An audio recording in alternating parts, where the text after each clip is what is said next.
It's like 200. Yeah.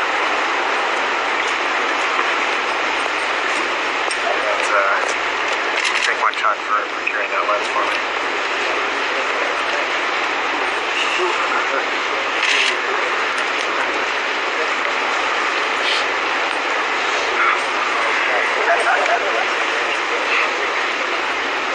Something else to warm up before I talk. You've got empty files and panels.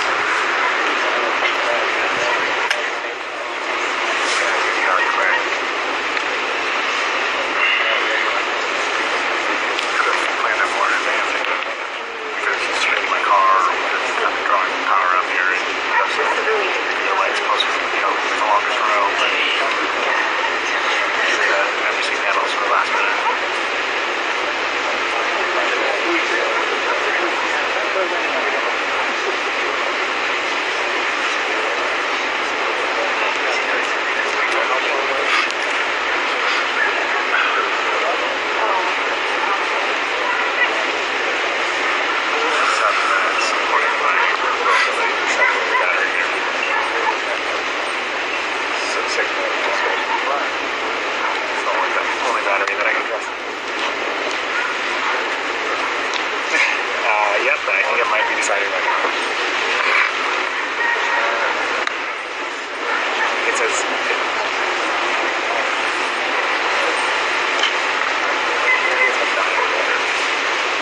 I think it's going to die on you. Alright.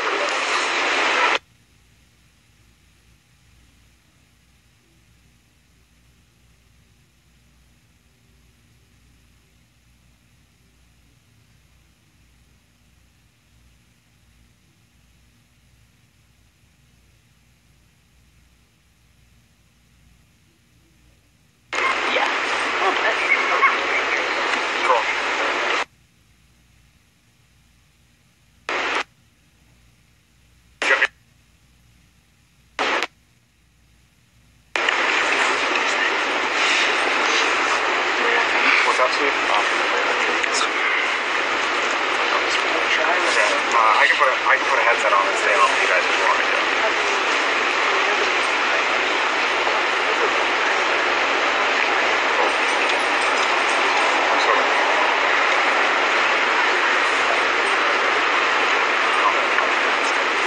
That's really helpful. Yeah.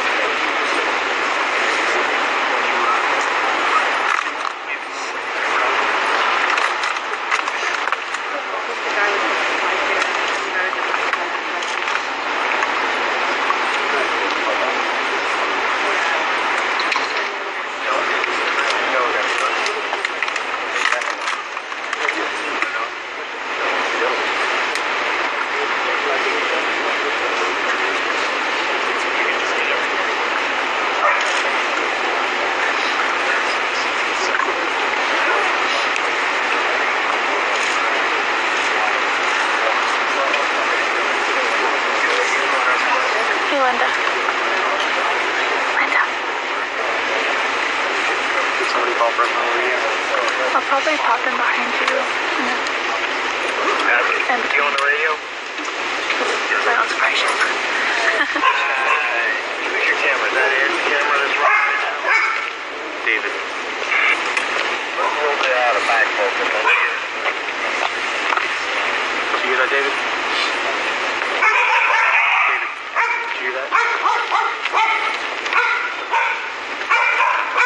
He's working on it right now.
President of the United States join with us here this evening. On Sunday night, actually Sunday afternoon, as I was driving from Austin, Texas, over here to meet firsthand with the families of the victims.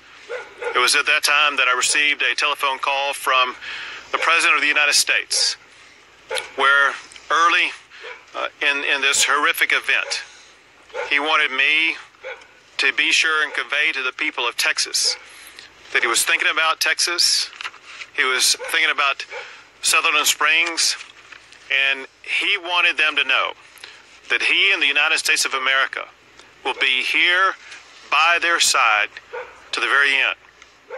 A couple of days ago, I received a telephone call from the Vice President saying that he wanted to be here, look these people in the eye, and let them know how much he and the entire cabinet and the entire administration support these Texans who've gone through trying times.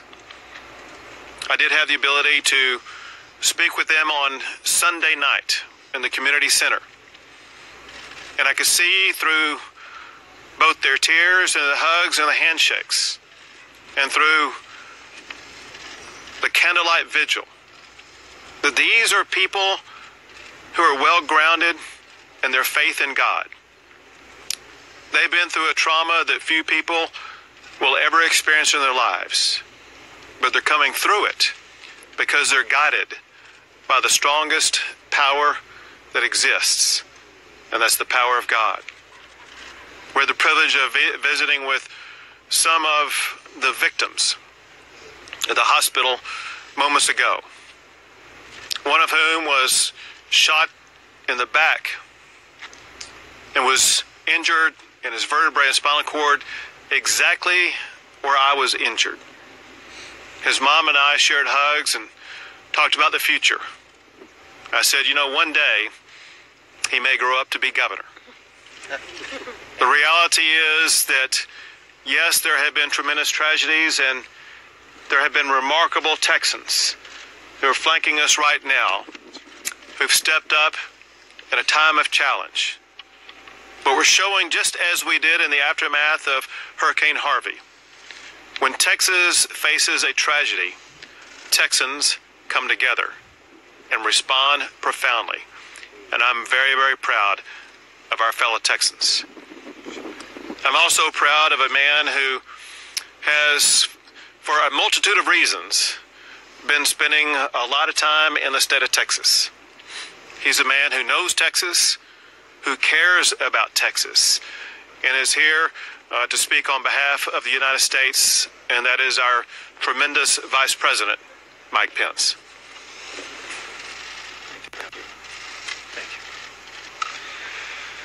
Thank you, Governor Abbott. Thank you for your strong and compassionate leadership in this hour of trial for the people of Sutherland Springs and people of Texas as a whole. We admire you and appreciate you greatly. Karen and I come to this place with a heavy heart. Grateful to be joined by leaders in public life, in law enforcement,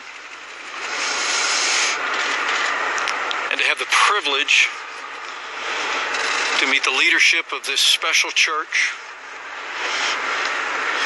and the heroes that came alongside them. We just met earlier with several members of this church who are recovering from injuries at Brooke Army Medical Center. And we were deeply moved by their faith and their resilience. In just a few moments, we'll meet with families of the fallen and put our arms around them and assure them that every American has them in their hearts. President Trump asked us to be here to say to the members of the First Baptist Church and to Sutherland Springs We are with you. The American people are with you. And as the President said on Sunday, halfway across the world, we will never leave your side. The Bible tells us that the Lord is close to the brokenhearted. And that'll be our prayer for you, for this whole community. 3 days ago, evil descended on this small town and on this small church. We gather today to grieve with those who grieve, but also we gather in the resolve that this evil must come to an end in our land. At President Trump's direction, our administration is providing the full measure of federal resources to Governor Abbott and state and local authorities. The Attorney General has informed me that there's already more than 100 FBI personnel working on the case here in Texas. We now know it was a crime that the assailant was ever able to purchase a firearm in the first place. He lied on his application, had a history of mental illness, and there were bureaucratic failures. I'm informed by Secretary Heather Wilson that the Air Force is moving aggressively to review why this error occurred. And that review will be completed in days, not weeks. I can also report that the Department of Defense is conducting a review of its own to ensure that the National Crime Information Center has the most up-to-date information on every branch of the armed forces.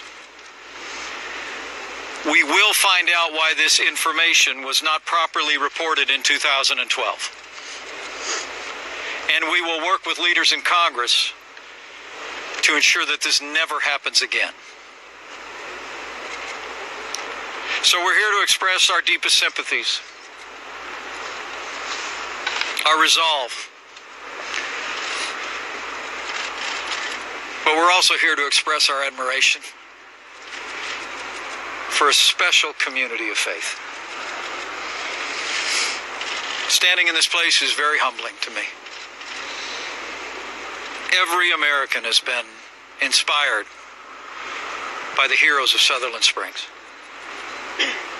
The first responders, law enforcement, the medical professionals, many of whom we met today, whose swift professionalism saved lives.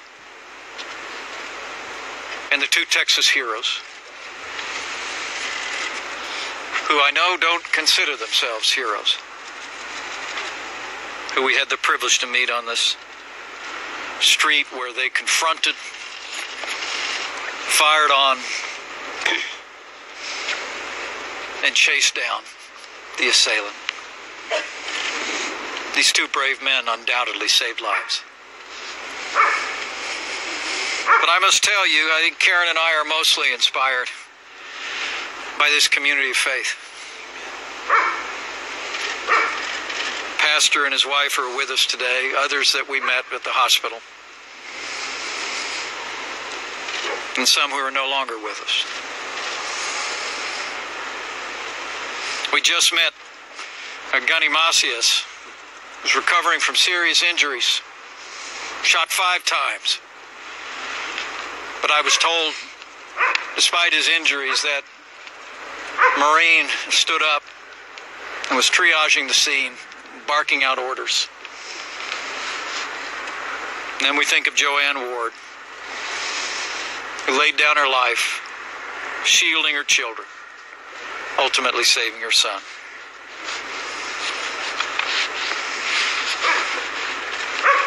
Faith is stronger than evil. And the faith of this community is inspiring the nation. No attack, no act of violence will ever break our spirit or diminish the faith of the American people. So I'm here as Vice President to ensure that the full resources of the federal government are being brought to bear in support of the investigation and in support of these precious families that have suffered so grievously here in Sutherland Springs. But we'll also be here tonight for a prayer vigil at the local high school. And I would encourage every American looking on, keep this community, keep these precious families, families of the fallen, families of those who are recovering from their injuries, and all of those affected by this horrendous act of evil in your prayers. Prayers make a difference. I had one of the family members of the hospital today tell me that they feel the prayers of the American people. We'll get through this.